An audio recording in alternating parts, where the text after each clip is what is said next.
Hello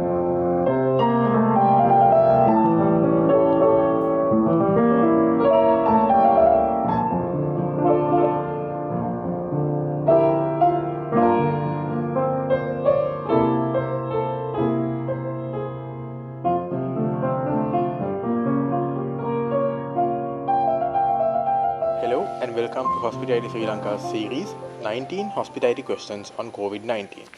Today's question comes to us from someone who is working at the airport. She asks, will the tourists who come after we open fully be COVID-free? Now, that's a bit of a tricky question to answer, so I'm going to let Mr. Wahab have a crack at it here. Over to you. Thank you. I mean, let's consider this. What is the foremost priority of every airport and airline? That is to ensure the safety and health of every passenger and staff. That's clear. But let us also remember that not only should they accept and guarantee the safety of every passenger, they also have a responsibility of ensuring the safety of the local population.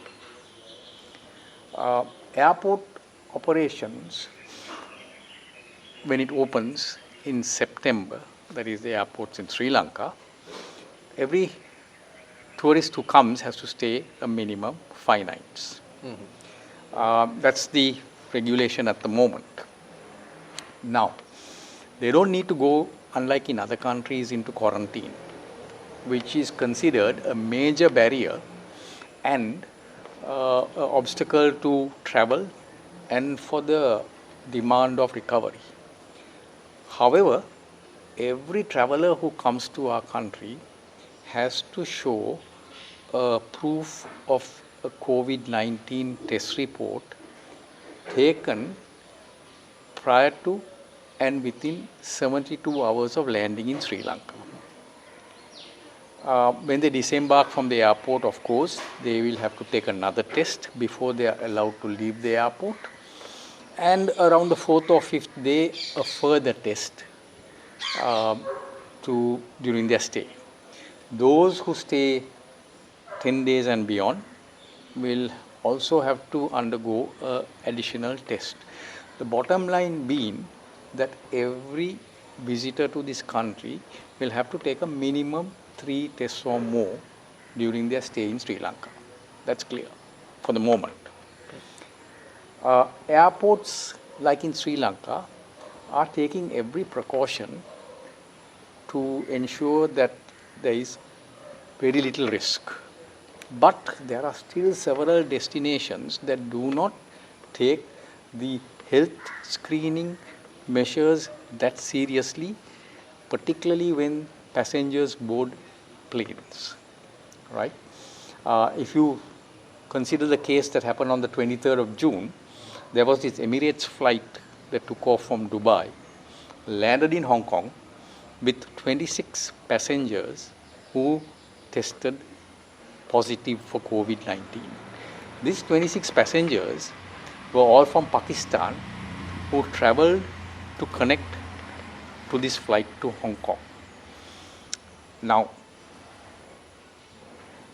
there is this problem of transit passengers, particularly when you have passengers coming from various destinations, each destination adopting different measures of safety.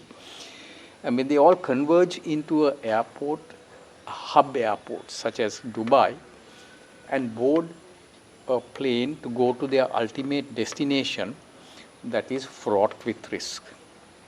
What is perplexing is how Emirates allowed these 26 passengers to sit spread between rows 18 and 20 and 44 rather than sit them all together.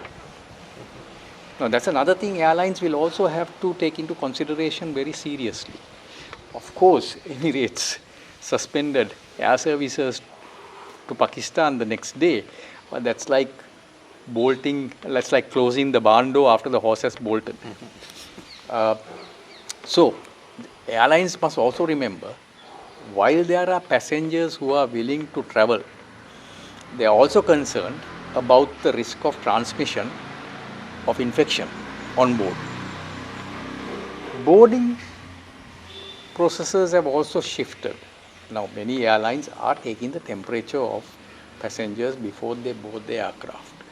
But some experts question the efficacy of this testing because as much as up to 25% to 50% of travelers or people are asymptomatic.